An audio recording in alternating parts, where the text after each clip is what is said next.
करता, त्या मनाला वारंवार पंढरपूरला नेण्याकरता आपण ज्ञानेश्वरी वाचली पाहिजे, गाथा वाचला पाहिजे।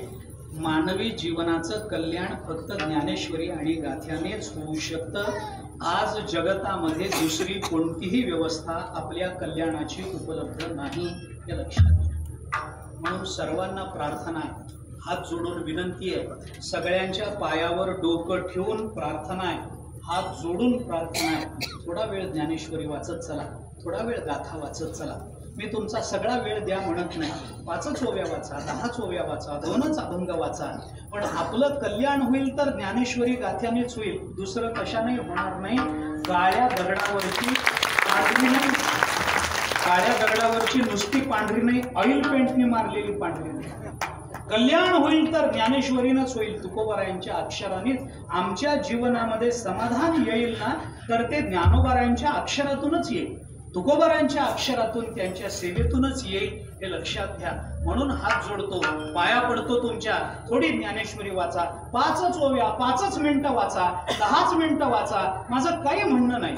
मी तर म्हणतो माणसाच्या जीवनाच्या धन्यतेकरता फार वेळ देण्याची गरज नाही। 24 तासाचा दिवस आहे ना, फक्त 15 मिनिटं द्या, फक्त 15। 5 मिनिटं ज्ञानेश्वरी, 5 मिनिटं गाथा आणि 5 मिनिटं घरात सगळ्यांनी एकत्रित बसून रामकृष्ण हरीचं भजन, बस। याच्या पलीकडे काय लागत नाही। उरलेले 23 तास आणि 45 मिनिटं तुमच्याच मालकीचे। तुम्हाला काय करायचंय ते काही करू नका। काय करायचंय म्हणजे तुम्हाला काय उद्योगधंदा करायचा आहे, शेताला जायचंय, हे करायचंय, ते करायचंय, सगळं करा, काही म्हणणं नाही, पण एवढी 15 मिनिटं द्या, 5 मिनिटं द्या ज्ञानेश्वरीला, 5 मिनिटं द्या गाथ्याला, 5 मिनिटं रामकृष्ण हरी म्हणा। मी जास्त वेळ म्हणतच नाही आपल्या, 5 मिनिटं द्या, 5 ओव्या वाचा ज्ञानोबारायांच्या, 2 अहो महाराष्ट्रात जन्माला यायचं, गाथा वाचायचा नाही, मग जन्माला आलाच कशा करता, कशा करता? ऐक जया प्राण्यांच्या ठाई ज्ञानाची आवडी नाही, तयाचे जियाले म्हणू काही वरी वरडचा। ज्ञानोबाराय 4थ्या अध्यायामध्ये बोलून दाखवतायत अर्जुनाला, काय अशा लोकांचं जगणं तरी काय, जगण्याच्या पेक्षा मेलेले बरे। गाथा वाचायचा नाही, ज्ञानेश्वरी वाचायची नाही, हरिपाठ म्हणायचा नाही, रामकृष्ण हरी म्हणायचं नाही, मग माणूस झाला कशा करता बाबा? ह्याच्यापेक्षा एखादं कुत्र झालं असतं तर परवडलं असतं, एखादा बैल झाला असता तर परवडलं असतं। असं करू नका, माझी पुन्हा पुन्हा विनंती आहे, हात जोडून असं करू नका। थोडा वेळ द्या, थोडा वेळ द्या। सकाळी नाही जमलं दुपारी वाचा, दुपारी नाही जमलं संध्याकाळी वाचा, संध्याकाळी नाही जमलं रात्री वाचा, जेवण झाल्यावर वाचा, अंथरुणावर बसून वाचा, झोपून वाचा, अजून काय सोडू देऊ, पाय वर करून वाचा, हात वर करून वाचा, पण पाया पडतो महाराज तुमच्या, ज्ञानेश्वरी वाचावं असं करू नका।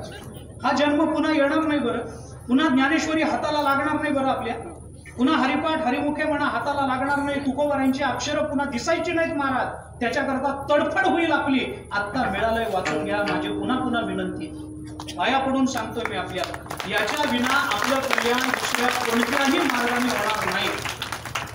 टाळ्या वाजवण्यापेक्षा एक पण करा, एक नियम करा, मी अवघड सांगत नाही, एक नियम करा, आपला उगवलेला दिवस थोडस तरी ज्ञानेश्वरी गाथा वाचल्याशिवाय संपवायचा नाही, तेवढाच नियम करा।